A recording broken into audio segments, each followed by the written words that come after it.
तुमची ताकद आणि तुमचे अधिकार तुम्हाला समजणं गरजेचं आहे. जोपर्यंत तुम्ही बोलणार नाही तोपर्यंत ते लोक तुम्हाला देणार नाही. आपल्याला आपला हक्क आणि अधिकार भांडून घ्यावा लागणार आहे. निवेदनाने चालणार नाही. तुमचं निवेदन घेतील ते रद्दीत टाकतील. तर त्यांना आता एक मॉर्निंग डेची 15 दिवस आहेत. 15 दिवसात गावाच्या शाळेचं काम करा. जर काम नाही झालं तर आम्ही आंदोलनाला बसू. पण आपण त्यांना देऊ 15 दिवस काम करायला.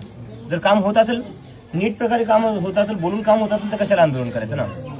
पण जरी आपण सांगून सुद्धा जर ऐकत नसेल तर मग आपल्याकडे उपाय काय? उपाय काय? जो आपल्याला संविधानात अधिकार दिलेला आहे आंदोलन करायचा आपल्या अधिकारांसाठी. आणि तुमच्या मुलांचा प्रश्न आहे, तुमच्या मुलांच्या भविष्याचा प्रश्न आहे. हे जेवढे शिक्षण अधिकारी असो, इथचे शिक्षक असो, यांची मुलं सरकारी शाळेत शिकवता का? तुम्ही सांगा मला. सगळे खाजगीत टाकता. ज्या लोकांवर जिम्मेदारी आहे सरकारी शाळा चालवायची तेच लोक त्यांचेच मुलं खाजगी शाळेत टाकतात. बरोबर आहे काय? बरोबर.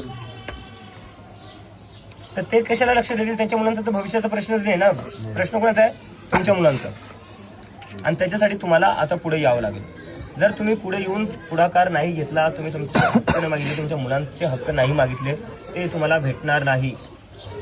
आपलं चुकतं हेच की आपण वाट बघतो कोणीतरी येईल, कोणीतरी येऊन आपल्यासाठी काहीतरी बोलेल. का वाट बघतो आपण?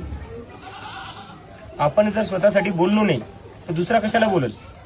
तुमच्या मुलांसाठी जर तुम्हीच बोलले नाही तर दुसऱ्याने काय म्हणून बोलायचं? आता एवढ्या घाण अवस्थेत मुलं शिकतायत, तुम्हाला कसं काही आजपर्यंत काही बोलू नाही वाटलं? काही तक्रार बिक्रार काही केली नाही का तुम्ही? का नाही केली?